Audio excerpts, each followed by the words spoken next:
Just like someone building a house that uses many different tools and techniques, a skilled author uses tools and techniques of language and storytelling to create a piece of writing. Authors use things like alliteration, personification, similes, metaphors, hyperbole, and more to bring a voice to their writing. Authors use things like setting, foreshadowing, characterization, theme, plot, conflict, and a point of view.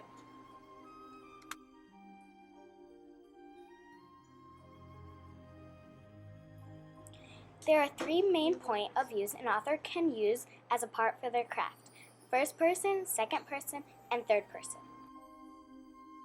In A Tale Dark and Grim by Adam Jitzowitz, the author wrote the book in third person, but he also does something very different. Sometimes, while reading, the author will pop up into the story and start talking to the reader. It is very different than most books.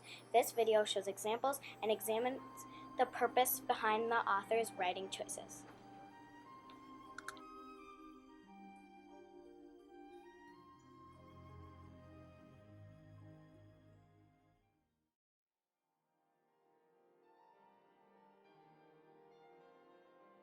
In chapter 1 of the book, the author pops in the story and says, "Are there any small children in the room? If so, it would be best if we just let them think this is really the end of the story and hurry them off the bed, because this is where things start to get, well, awesome, but in a horrible, bloody kind of way." I like that the author does this. It makes the scary parts not so scary, because he acts like a guide to help the reader through.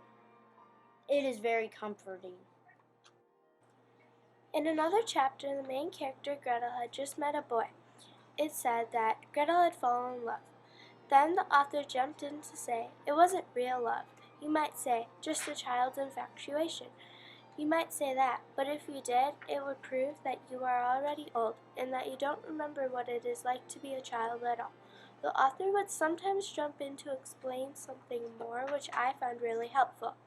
At first I thought Gretel really loved this person after knowing him for a little bit, but now I understand that she was not really in love, but thought that she was, which feels real.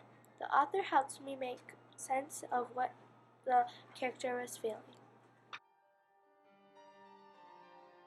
In another chapter, the main character, Hansel, was supposed to do something very challenging, and something he did not know if he had the courage to do. The author jumped into the story and said, have you ever stood at the edge of water and known that it was going to be really, really cold, and you knew you had to go in, but you really, really, really didn't want to? Well, this was kind of like that, but with liquid fire instead. I liked that the author did this because he helped me make a connection.